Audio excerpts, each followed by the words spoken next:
Welcome to Unity Spiritual Center of Lansing. I'm Reverend Sharon Ketchum, here with you with a virtual service to inspire you for this week, hopefully inspire you. We're going to talk about compassionate communication. To set the tone for today, we have a special guest musical presentation. It's a choir put together from students at our Unity Urban Ministerial School in Detroit and Unity of the North Shore just outside of Chicago. It's a wonderful piece of music, uplift your voice and sing, compassionate communication, and really celebrates the diversity within the Unity movement. So I hope that you will enjoy this, take it for its historical worth as well as its present day worth. And I know the folks who love it, you felt moved to sing along, maybe stand, maybe sway. It's just one of those kind of swaying songs. Enjoy.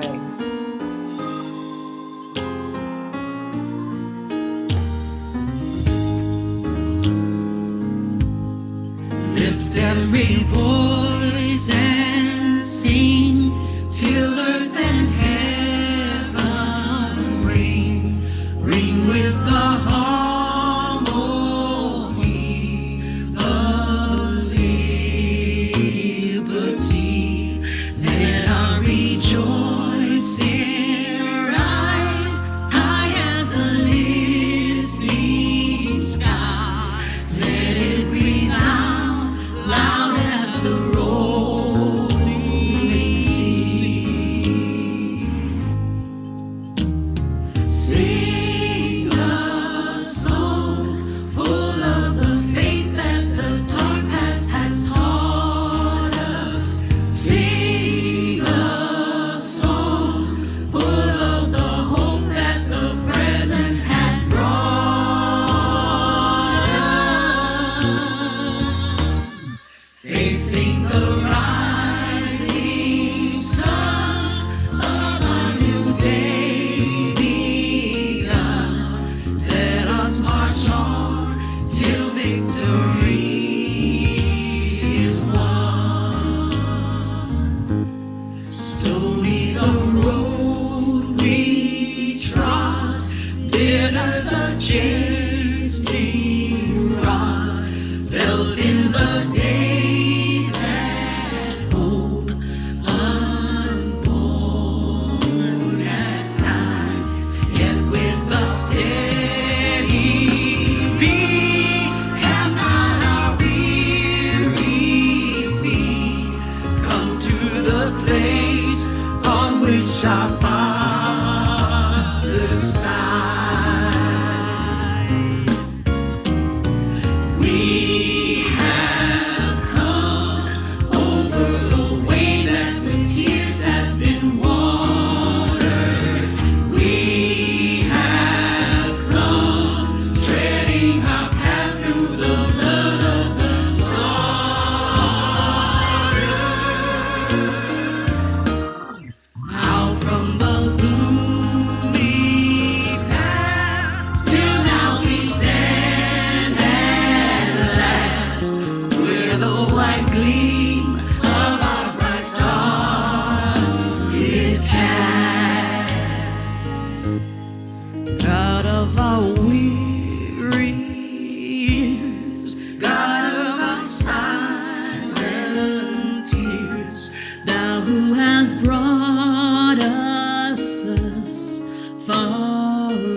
Oh, thank you to all of our friends. Sandra Campbell, she's down in Kansas City, Faith Rivera in Hawaii, Deidre Francois from Canada in there, as well as Christina Garza, and just so many others.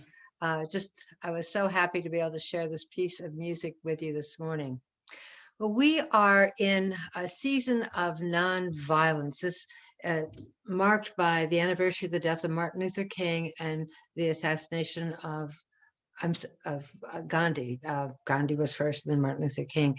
And over the last few weeks, we have gone over a couple of different issues to help us be more nonviolent in our life, and beginning by honoring ourselves, because we need to be at peace with ourselves so that then we can honor others. We also need to have that attitude of being able to honor nature, this earth, this planet that we all share and supports us so brilliantly. We looked at expressing gratitude, that we do each have so much to be grateful for. Practicing forgiveness, it is a practice. We need to keep doing it over and over. And last week was about demonstrating compassion. So this week we're going to enter into a new concept of speaking with nonviolent communication. But first, because, excuse me, St. Patty's Day is coming up. Let's stop to share here. I want to share with you a little Irish joke. I think it'd be fitting. So this woman says to her husband, Patty, she says, Patty, that new couple that moved in next door, what a delight they are. Do you know every morning he kisses her goodbye and he leaves for work? When he comes home at night, he gives her a rose. She says, when are you going to start doing that, Patty? And Patty says, well, Faith and Begorra, I fairly know the woman. Yeah, sometimes communication can have something a little missing in the middle, if you will. We say the words, we have the intention, but it doesn't always quite come out the way that we had intended it. Wendell Johnson is a speech pathologist, and I wanted to share something that he wrote. He says, our language is an imperfect instrument created by ancient and ignorant men. It is an animistic language that invites us to talk about stability and constance, about similarities and normals and kinds, about magical transformation, quick cures, simple problems, and final solutions. Neat, tidy little boxes. However, the world we try to symbolize with a language is a world of process, change, differences, dimensions, functions, relationships, growth, interactions, developing, learning, coping, and complexity, not defined solutions. It's complex.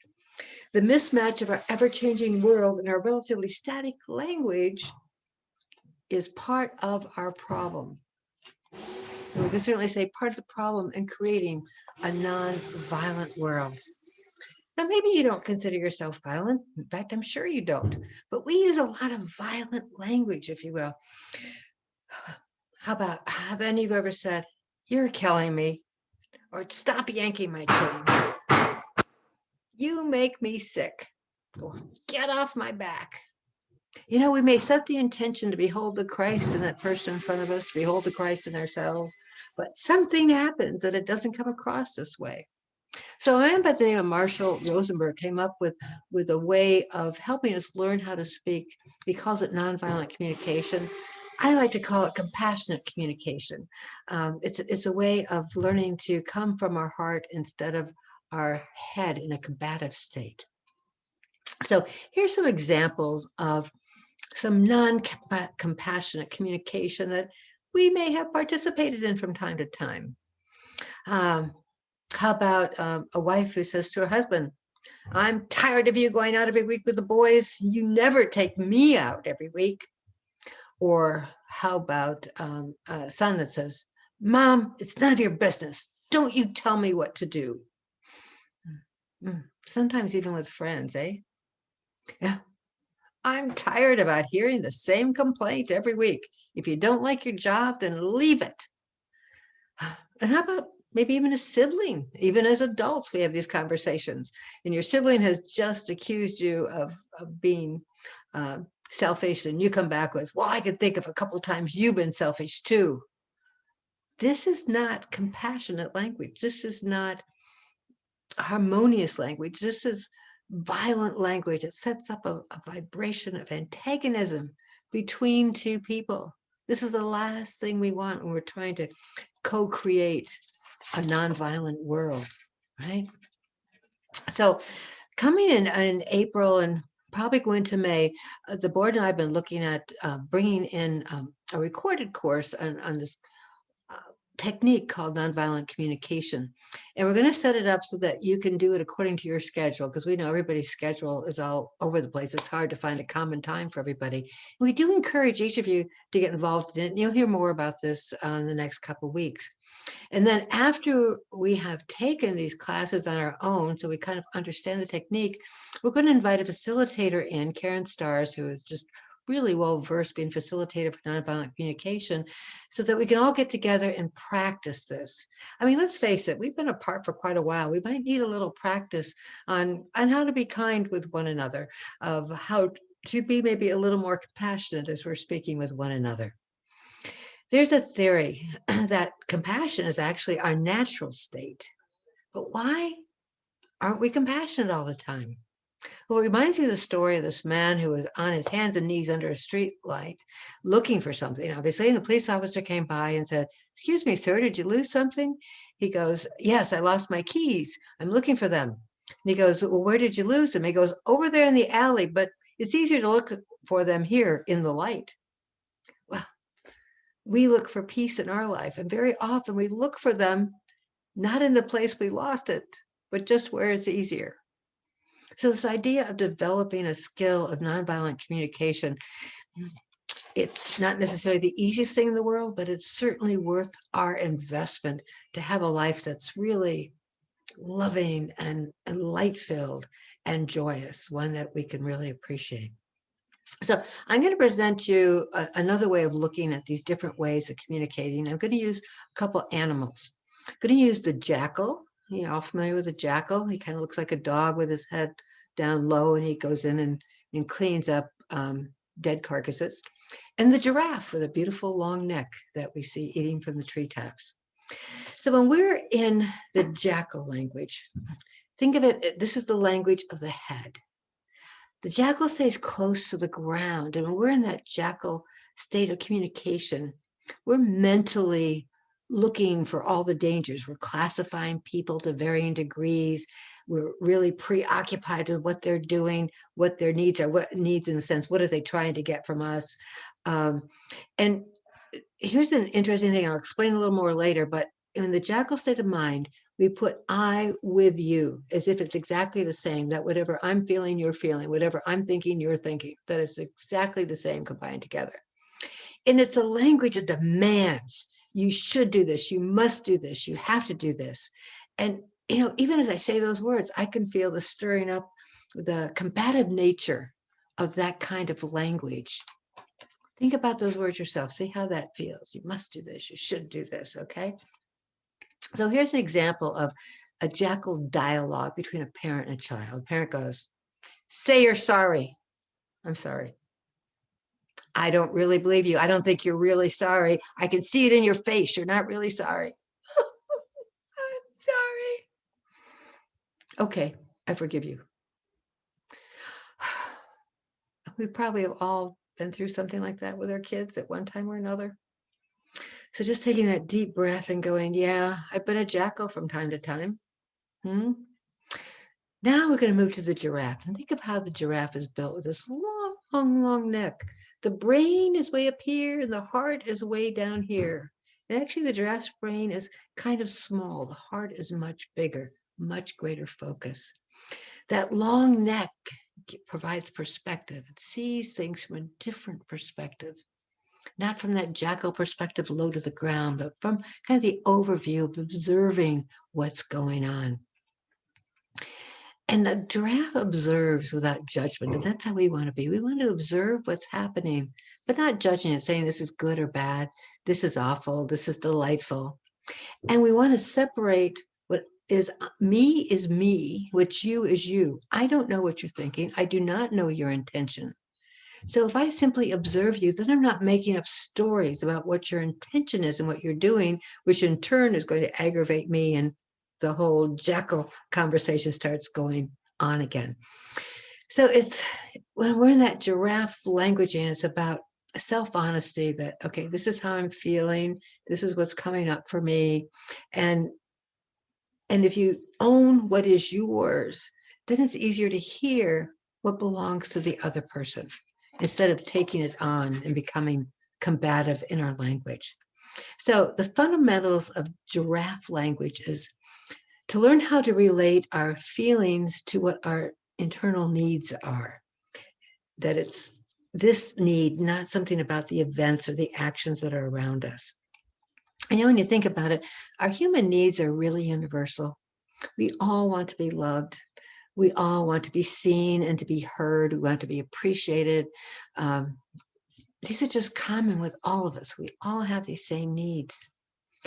So as we learn to identify what our needs are, we can learn how to make very specific and doable requests of the other person so that we do have this wonderful dialogue, this communication that moves all of us into a new place, a more loving place, a more harmonious place. So we observe the situation without judgment, like the giraffe, that beautiful observational viewpoint of things, and then feeling what emotions are being triggered within us, just sensing what is it that I'm feeling, and then connecting that emotion to what is the need that we are trying to fill. Do we need to be more loved? Whatever that need might be. And then to see if we could make a specific request to the other person to see if they could help us fulfill that need.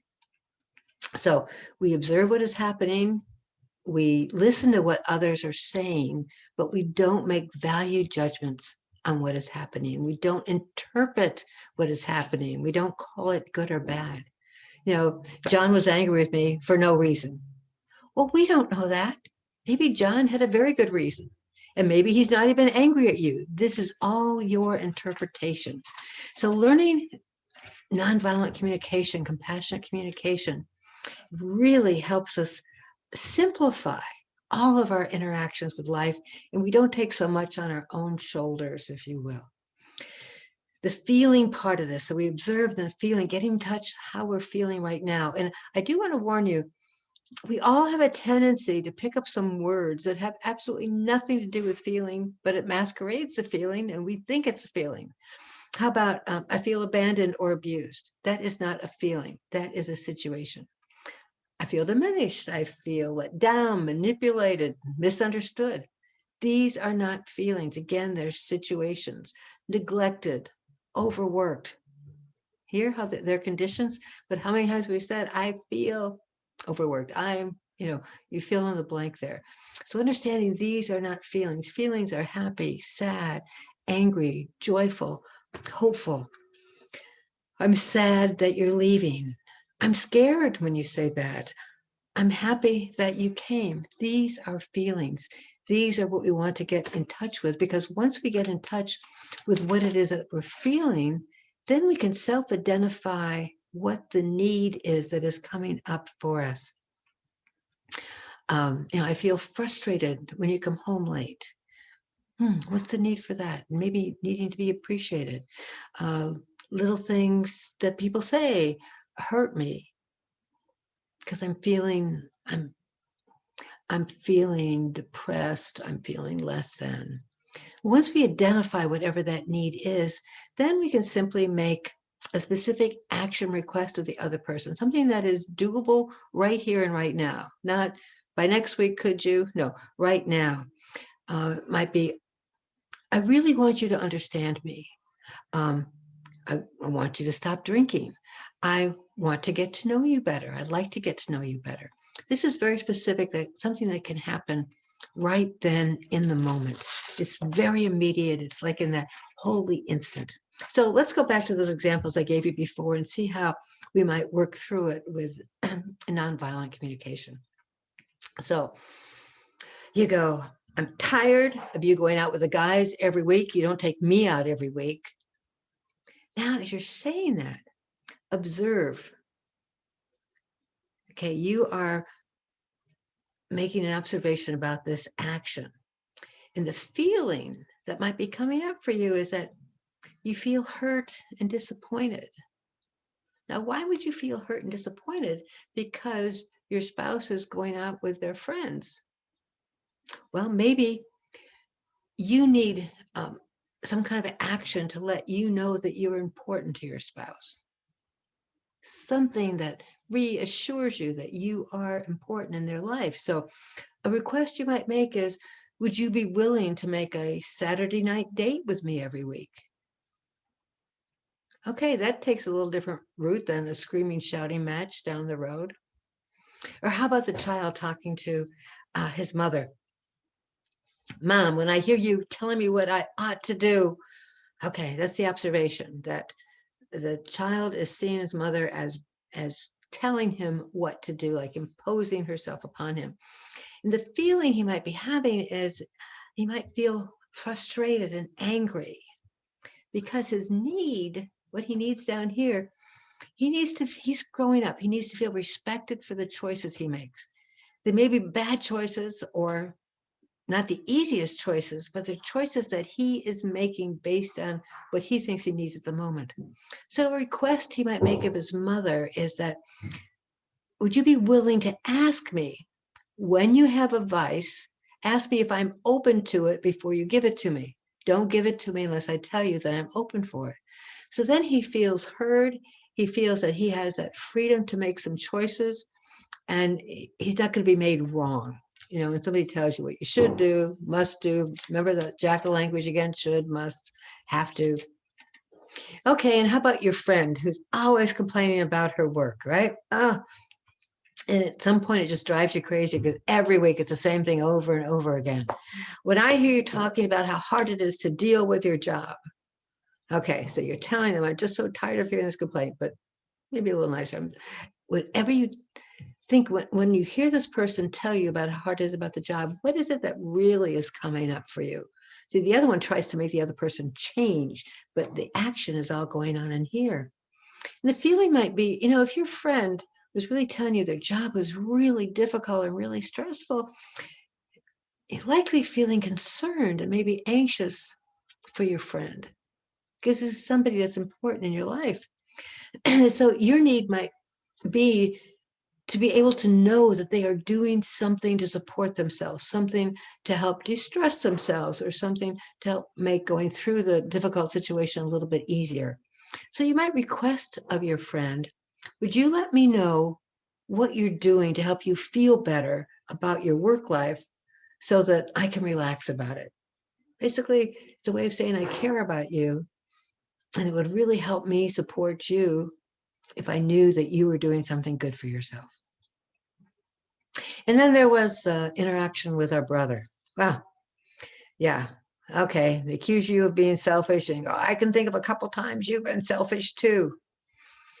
And so maybe observing what's going on, you might say, Bob, when I hear you say that I'm selfish, I feel hurt and I feel a little scared. Scared. Identifying your need, because I need to know that the family sticks together. I need to know that the family sticks together. So the request I might make of Bob is, would you be willing to tell me in a more matter-of-fact way if there might be another way to consider it, and ask if I would consider it this different way? So in other words, there's kind of this invitation to be cooperators instead of combatants, cooperators instead of combatants. And in the end, both of you really grow from it. So in compassionate communication, it's really about communicating better so it really can have this nonviolent world. We want to share our feelings honestly. We want to look for safe ways to express our anger, because we're all going to be angry from time to time, and find ways that we can solve problems peacefully, working through to a common, mutually beneficial solution. So I share my screen here again.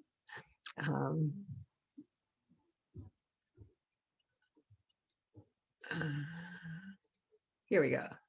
Okay. So spiritual practice for this week is thinking about this new way of communication. Observe what's going on, feel what you're feeling, and use that feeling to help you identify what it is that you need, and then make that immediate, simple request to the person you're in communication with. And that's really a lot to take on. So this week, why don't you just try observing without judgment? That's a big one. That is a big one. See if you can observe what is going on in your action without calling it good or bad or awful or wonderful. Just observe. We'll talk a little more about this next week. I do want to take a moment to thank each and every one of you for supporting this work at Unity Spiritual Center. It has been absolutely an incredible time to go through this pandemic, not meeting in person, learning new ways of doing things virtually, and that the community has stayed together, has been supportive and interaction in so many ways. Thank you so much. Also, it's just such a joy to be supporting the Firecracker Foundation this quarter, our congregant's choice for this quarter, as they help children work through sexual abuse issues that have happened to them, and certainly the pandemic didn't help those situations any at all. So happy to be able to support them, one of our neighbors here at our new location. And I know that each and every one of you has had amazing gifts this week. Maybe they were those spring birds that are so lively and singing all over. Maybe it was singing the crocuses come up, that promise of spring, beautiful sunshiny days, that phone call, that letter, that just thing that put a smile on your face, the cute little kitten, the dog that was running with the wind. There was something that blessed you, many things that blessed you if you really thought about it. So we're going to take that time together to really appreciate the great abundance that we have enjoyed. And we affirm together that divine love through me blesses and multiplies all that I am, all that I have, all that I give, and all that I receive. I praise, give thanks, and am glad. This is Unity on Demand. You can watch our segments as it fits into your schedule, or you can binge watch us one right after the other. And if you're watching this on Sundays, join us for a live Zoom fellowship. Just bring your own coffee and we'll just chat, say hello. Nothing formal, very informal, just it's a matter of connecting. Well, this week is that 1-year anniversary of the pandemic, that 1 year. It was a year ago when our world started to change drastically in unimaginable ways. So I have a piece of music here. It's called Memory, sung by this beautiful children's choir. And we have lost people along the way. We have lost events. We have suffered losses on so many different levels. And this song is just such a wonderful tribute to it, to fill our hearts where they are hurting.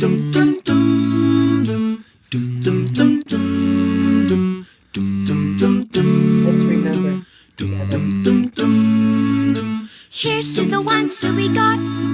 Cheers to the wish you were here, but you're not, 'cause the dreams bring back all the memories of everything we've been through. Close to the ones here today, close to the ones that we lost on the way, 'cause the dreams bring back all the memories, and the memories bring back you.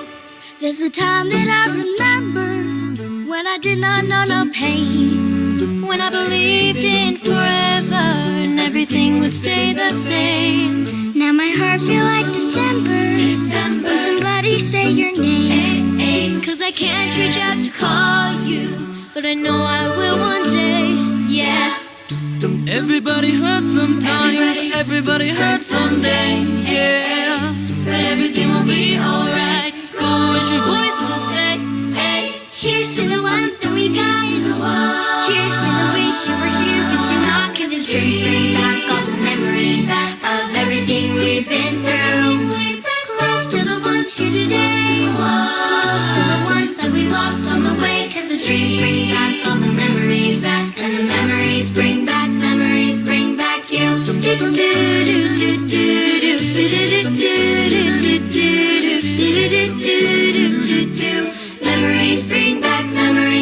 back you. There's a time that I remember when I never felt so lost, When I felt that all the hatred was too powerful to stop. now my heart feel like an ember, And it's lighting up the dark. I'll carry these torches for ya, That you know I'll never drop. Yeah. Everybody hurts sometimes, everybody hurts someday, hey, hey. But everything gon' be alright. Go and raise your voice face and say, hey. Here's to the ones that we got. Cheers to the wish you were here, but you're not. 'Cause the dreams bring back those memories of everything we've been through. Close to the ones here today.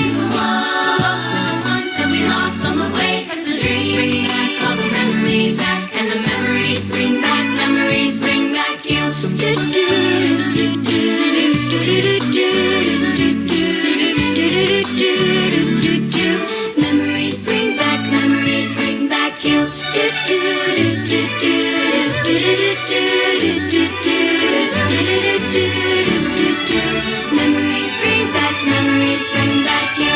Do do do do do do. Memories bring back you. Here's to the ones. Cheers. Memories bring back you. Here's to the ones.